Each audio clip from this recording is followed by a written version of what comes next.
Salut, c'est DJ Greg. Alors aujourd'hui, je vais vous faire une vidéo pour faire un point post-saison du matériel que je vous ai présenté et que j'ai acheté et que j'ai reçu, de Yoking, de Shed et tout.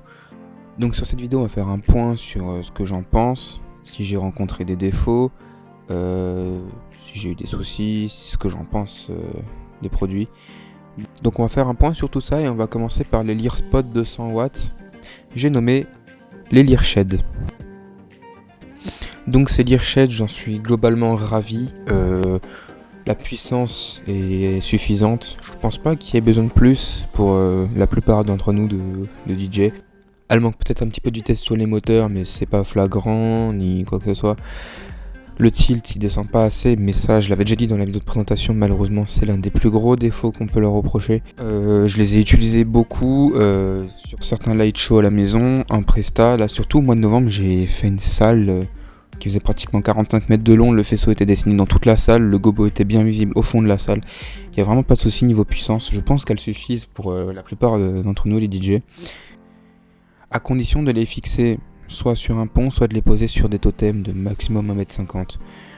Sinon les faisceaux seront trop hauts, ça ne balayera pas le public. Alors sur ces lyres, j'ai pas rencontré de réels soucis, à part ma première lyre, donc celle de gauche que vous voyez actuellement. Donc sur ces lyres, je n'ai pas rencontré de réels soucis, hormis sur une, qui a eu une double souci même. Dont un que j'ai causé moi-même, mais que j'ai pu réparer. Donc le premier souci, il a été que le tilt n'est pas aligné par rapport aux autres lyres, parce que au début je n'avais acheté 2, puis j'en ai racheté 2 fin juillet, pour en avoir 4 au total. Je vous mettrai des photos pendant que ça diffuse. Je vous mettrai des photos pendant la vidéo. Et sur la lyre numéro 1, donc celle de gauche que vous voyez actuellement, j'ai eu le souci que le tilt n'est pas aligné par rapport aux autres lyres, ce qui est assez dérangeant, à pas se le cacher. Et j'ai aussi un autre souci pendant le transport, et j'ai pas de photo malheureusement de ça, mais le porte-fusible a littéralement explosé pendant le transport, c'est-à-dire que le fusible ne faisait plus contact, plus rien ne marchait, et ça a fait sauter le courant. Mais après avoir démonté la lyre, remonté le porte-fusible et l'avoir mis directement à l'intérieur de la lyre, c'est-à-dire plus accessible de l'extérieur, ça marche très bien. J'ai pour l'instant opté pour cette solution. Je vais voir pour le remplacer par la suite, mais c'est loin d'être une priorité. Ça marche très bien, c'est sécurisé, c'est isolé proprement, donc il n'y a pas de problème. On va ensuite voir mon ressenti et mon point de vue sur les lyres Yoking 19x15 watts RGBW que j'ai reçu très gratuitement début juillet, il me semble, ouais c'était ça, début juillet. Donc ces lyres c'est clairement de la bombe, j'ai rien à leur reprocher, marche super, démarre rapidement, bonne puissance, très bonne puissance. Je les ai utilisés en extérieur déjà, tout comme les sheds que je vous ai montré juste avant, mais celle-là ça n'a rien à voir, c'est totalement beaucoup trop puissant pour 80% des cas d'utilisation. Je vous mettrai des extraits, je les ai utilisés en extérieur, j'ai mis la puissance même pas à moitié parce que sinon j'éblouissais tous les gens, sachant qu'elle était posée en position totem, donc sur des haut-parleurs, elle était posée à environ 1,40 m du sol sur une estrade de 1 m, donc pratiquement à 2,40 m, et le public qui était 3 mètres en face plus bas, j'arrivais à l'éclairer avec le zoom ouvert. Donc c'est vraiment de la balle, là, justement on voit le zoom, c'est parfait. Donc ces lyres, j'ai franchement rien à leur reprocher. Le contrôle DMX est super facile, et en plus en DMX il y a plusieurs modes, il y a le 16 canaux, le 24 canaux et le 32 canaux.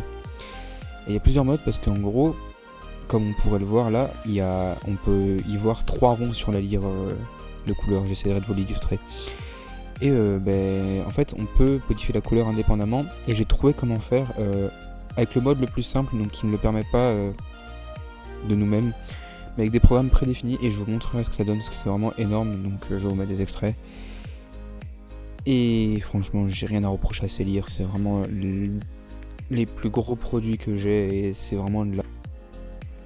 Donc ce matériel j'ai pu l'utiliser dans différentes conditions, que ça soit à la maison pour faire du light show à la maison, dans des prestations,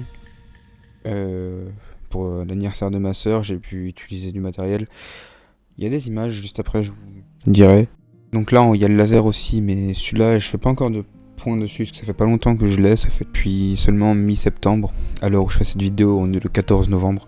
Donc j'ai déjà une très bonne impression. Voici là, c'est l'anniversaire à ma soeur, on voit bien le beam du zoom des Lear Wash. Ça c'est l'installation que j'ai fait en extérieur à la maison pour tout tester, c'était vraiment génial. Et franchement j'en suis loin d'être déçu de tout ce matériel. À part, comme j'ai pu vous dire, certains défauts sur les Learspots, que j'ai oublié de citer précédemment, mais les Learspots, elles font aussi un léger sifflement désagréable. Donc, à vous de voir. La musique, c'est pas dérangeant, mais sinon, ça peut vite être insupportable.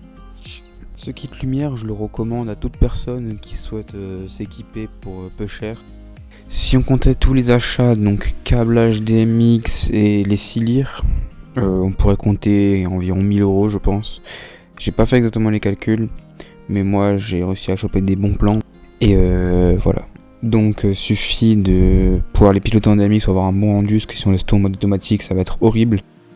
Je pense avoir abordé tous les points nécessaires dans cette vidéo, donc si elle vous a plu, n'hésitez pas à la liker, vous abonner. Si vous avez des questions, vous pouvez toujours me contacter sur Instagram, il sera en description. Vous avez moins 10% sur toute la boutique Uking avec le code DJ Greg. C'était DJ Greg, à la prochaine, à plus.